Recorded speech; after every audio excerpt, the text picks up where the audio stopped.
আজকে সব সৈনিক একদম খাড়ায় গেছে, এক একজন সবগুলা চুল খাড়ায় গেছে। এখন পারলে শেখ হাসিনাকে সরাইতি, তখন তো এক একটা ধান খেতে লুকায় ছিলি, ট্রাকটা সরাইতে পারিস নাই। আজকে একটা শান্তিপূর্ণ জায়গায় আমরা আমাদের শহীদ পরিবারদের সাথে দেখা করতে গেছি, ওইখানে তুই জিয়ার সৈনিকের হ্যাডাম দেখাইতে গেছিস। ছবিটা হইলো আর কি তারেক রহমানের শেখ হাসিনার স্বৈরাচারের পথে হাঁটার চিহ্ন। তারেক রহমান যে শেখ হাসিনার পথে হাঁটতেছে, এটা হলো ওইটার চিহ্ন।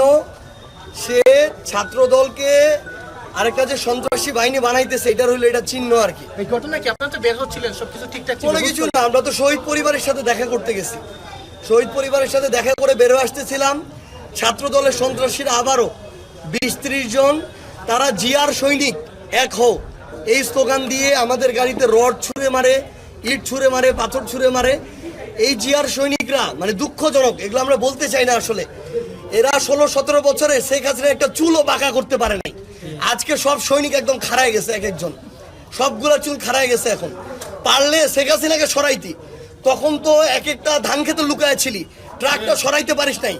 আজকে একটা শান্তিপূর্ণ জায়গায় আমরা আমাদের শহীদ পরিবারদের সাথে দেখা করতে গেছি, ওইখানে তুই জিয়ার সৈনিকের হ্যাডাম দেখাইতে গেছিস। এই হ্যাডাম এতদিন দেখাইতি তোরা। তো তারেক রহমান আসলে কি চাইতেছে, উপরে উপরে ঢং ধরে অভিনয় করে ভিতরে ভিতরে ছাত্রদলকে যদি সন্ত্রাসী বাহিনী হিসেবে ব্যবহার করে এইরকম হামলা করতে চায়। একটা কি মারছে, হয় ইট দিয়ে মারছে অথবা রড দিয়ে মেরে এটা ভাঙছে। ভাঙার পরে এখানে তো পুরো গাড়ি এখন ওপেন। দ্বিতীয় আরেকটা ইট যদি মারতো, এখানে আমরা 6 জন ছিলাম, সংসদ সদস্য ছিল, আমি নিজেও ছিলাম। 6 জনের যে কাউকে যদি আরেকটা ইট এসে লাগতো, লোকটা তো সাথে স্পট ডেড হইতো।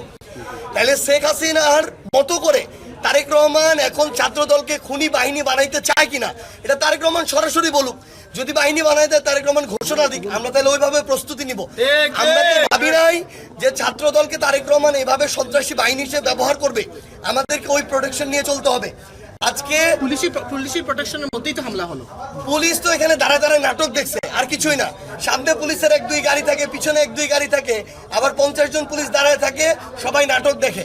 এই যে এরা ইট ছুটতেছে, এরা যে রড দিয়ে হামলা করতেছে, চাপাতি দিয়ে হামলা করতেছে, একজনকে তো বাধা দিতে হবে। কোনো বাধা দেওয়ার কোনো নাম নাই।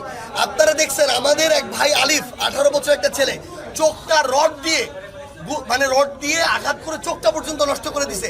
এখন পর্যন্ত একটাকে হবিগঞ্জে গ্রেফতার করা হয় নাই। তাহলে এই পুলিশ হইলো এখন বাংলাদেশের পুলিশ না, এটা হচ্ছে তারেক রহমানের পেটুয়া পুলিশ। এখানেও ওই পুলিশের ওই একই ভূমিকা। তাহলে তারেক রহমান বলুক, সে আরেকটা একনায়কতন্ত্র কায়েম করবে, স্বৈরাচার কায়েম করবে এবং এখানে তার রাজত্ব কায়েম করতে চায় শেখ হাসিনার মতো। তাইলে আমরা আমাদের মতো আমরা পদক্ষেপ নিব, আমরা ব্যবস্থা নিব, আমরা আমাদের রাজনীতি ঠিক করবো যে কিভাবে রাজনীতি করা লাগে। এখন তো আসলে আপনারা কানাইঘাটে যাওয়ার কথা ছিল, সেটি আসলে কি হবে? এটা আমরা আমাদের জায়গা থেকে এখন একসাথে কথা বলে সিদ্ধান্ত নিয়ে জানাবো। কিন্তু তারা এই অবস্থায় আসলে কানাইঘাটে যাওয়ার সুযোগ আছে কিনা না, তাহলে দেখেন আপনি, আমরা একটা রাজনৈতিক দল হিসেবে আমাদের প্রোগ্রামটা করতে চাই। তারেক রহমানের ছাত্র দলের বিএনপি সন্ত্রাসীগুলো প্রোগ্রামটা করতে দিতেছে না। তাহলে আমরা তাদের বিরুদ্ধে কতটুকু কথা বলবো, এটা কি তারা ঠিক করে দিবে? বিরোধী দল কি কথা বলবে তারা ঠিক করবে? তারা আমাদের বিরুদ্ধে কথা বলুক, আমাদের কথা যদি অযৌক্তিক হয়, জনগণ আমাদেরকে বয়কট করবে। কিন্তু তারা তা না করে সন্ত্রাসী এবং এই ধরনের স্বৈরাচারী পথ তারা বেছে নিতেছে আমাদেরকে দমন করার জন্য, রক্তাক্ত করার জন্য।